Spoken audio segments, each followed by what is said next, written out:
Dobrý deň, som Martin Bukvaj a som človek, ktorý stojí za stránkou farmaregister.sk. Posledného 2,5 roka som pracoval na vytvorení online vzdelávacieho programu pre farmaceutov a farmaceutických laborantov, ktorý sa nazýva Pharma Academy. Pharma Academy priebežne zverejňuje akreditované autodidaktické testy a nájdete v nej aj nekreditované online vzdelávanie, vďaka ktorému sa budete môcť učiť to, čo zaujíma vás. V decembri a januári prebiehal prvý skúšobný akreditovaný test, do ktorého sa zapojilo 650 farmaceutov a laborantov z celého Slovenska. Pharma Academy je o vzdelávaní, preto ma zaujal článok na internete, ktorý vyšiel na jeseň minulého roka. Na 12. ročníku zemplínskych lekárnických dní sa diskutovalo aj o vzdelávaní. Vtedy ešte viceprezident Slovenskej lekárnickej komory Ondrej Sukeľ poukázal na to, že súčasný model sústavného vzdelávania farmaceutov v praxi nemá ucelenú koncepciu, predstavujú ho ad hoc organizované podujatia, a to či už komorou alebo rôznymi komerčnými subjektmi. Samozrejme, že nemôžem vytvoriť koncepciu vzdelávania, pretože toto majú na zodpovednosti iní ľudia. Ale to, čo môžem urobiť je, že vďaka internetu môžem zistiť potreby slovenských farmaceutov a laborantov v oblasti vzdelávania. Pretože Pharma Academy má vytvorený hlasovací systém. A každý môže hlasovať za témy, ktoré ho zaujímajú, alebo môže vytvoriť novú tému, za ktorú potom budú môcť hlasovať aj ostatní. A na základe vašej spätnej väzby môžem vytvoriť vo Pharma Academy nové témy, ktoré vás budú najviac zaujímať. A vy tak nemusíte čakať, kým sa objaví seminár s témami, ktoré vás zaujímajú, a potom ešte dúfať, či budete mať v ten deň voľno. Sami si rozhodnete o tom, čomu sa budeme vo Pharma Academy venovať, a vďaka tomu, že všetko je na internete, nie ste viazaní na žiadny presný dátum ani čas. Položil som si otázku, prečo by sme sa mali vzdelávať. Zhodou okolností jedna moja spolužiačka zdieľala na Facebooku stránku www.whatpharmacistsdo.org, čo v preklade znamená, čo robia farmaceuti, a tam som našiel odpoveď. Ešte predtým, ako ju prezradím, poviem jednu názornú situáciu z lekárne. Dnes na internete si môžu ľudia nájsť množstvo informácií, a to aj mnoho informácií o liekoch. A sami to veľmi dobre poznáte, ako to vyzerá, keď príde do lekárne pacient, ktorý to má naštudované z internetu. Samozrejme, česť všetkým výnimkám, ale častokrát bežný človek do dôsledkov nepochopí to, čo si na internete prečítal. A vy ako farmaceuti alebo laboranti máte odborné vzdelanie a dokážete chápať veci, ktoré bežný človek v tejto oblasti nedokáže. A aká je teda odpoveď na otázku, prečo sa vzdelávať? Pretože dokážete prispôsobiť informáciu na mieru pacientovi. A toto internet nedokáže. To je to, prečo stojíte v lekárni práve vy a nie niekto, kto toto vzdelanie nemá. Áno, viem, pomáhať ľuďom je ťažké.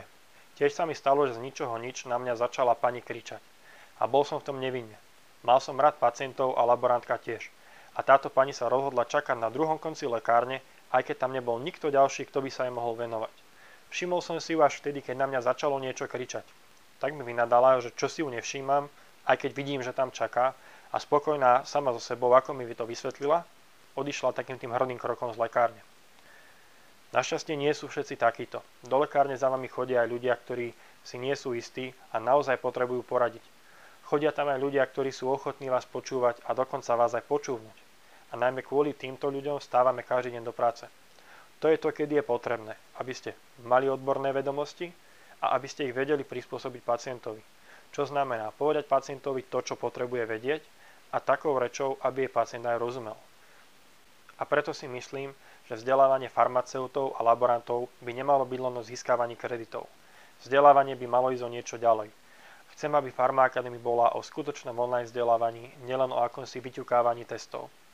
A preto je vo Pharma Academy pre tých, ktorí chcú, aj nekreditované vzdelávanie. Je to databáza odborných testov, ktorá bude neustále rásť a celá bude dostupná na internete. A práve v nekreditovanej časti sa skrýva najväčší prínos Pharma Academy.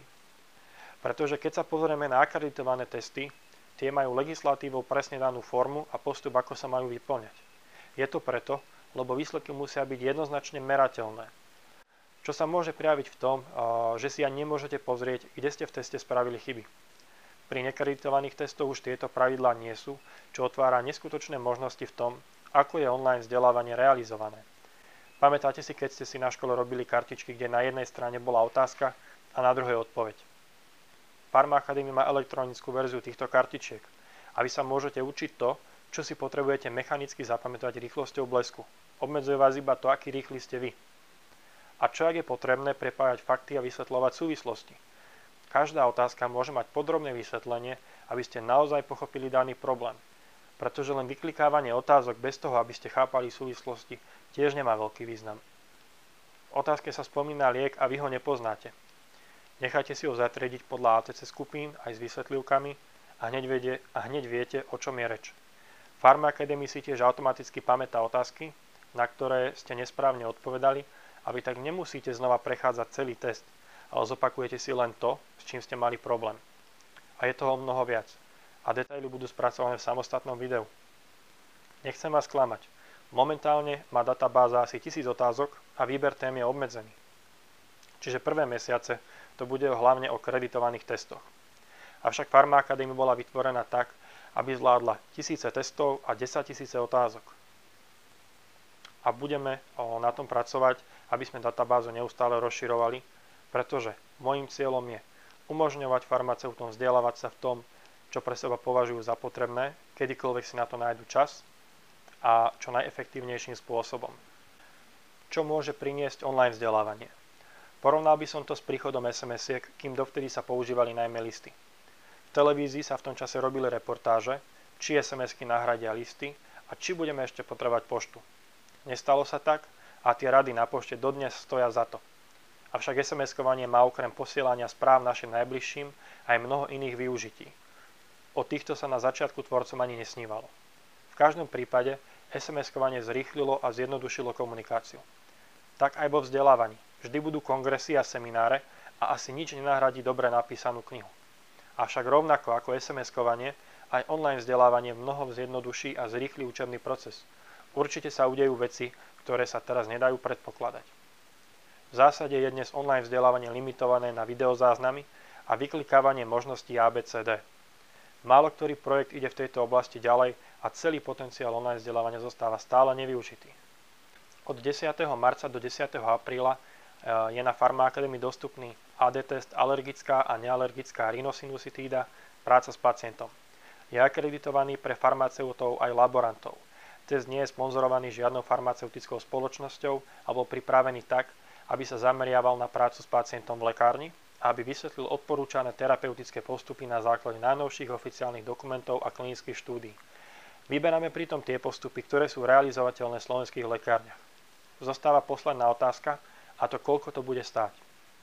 Členstvo vo Pharmaacademy vychádza pri ročnej platbe na 2,92 € mesačne.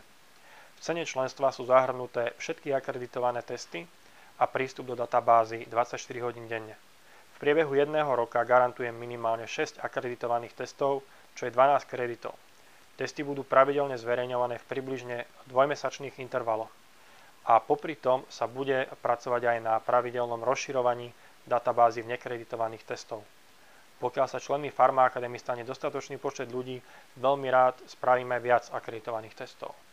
Naviac, nejdete do žiadneho rizika. Máte 30-dňovú garanciu vrátenia peňazí a to bez udania dôvodu. Nemusíte mi nič vysvetľovať, len mi napíšete, že chcete peniaze naspäť. A ja vám vrátim plnú sumu. A to aj v prípade, že ste si robili akreditovaný test a už vám bolo potvrdené pripísanie kreditov. Okrem ročného členstva je k dispozícii aj polročné a štvrťročné členstvo. Na záver vás chcem poprosiť. Ak sa vám myšlienka vzdelávania prostredníctvom Pharmaacademy páči, zdieľajte prosím toto video na Facebooku, pošlite ho mailom vašim známym alebo im jednoducho povedzte o Pharmaacademy. A pokiaľ sa stanete členmi Pharmaacademy, dúfam, že prekonám vaše očakávania a predstavy o tom, aké môže byť online vzdelávanie. Ďakujem za pozornosť.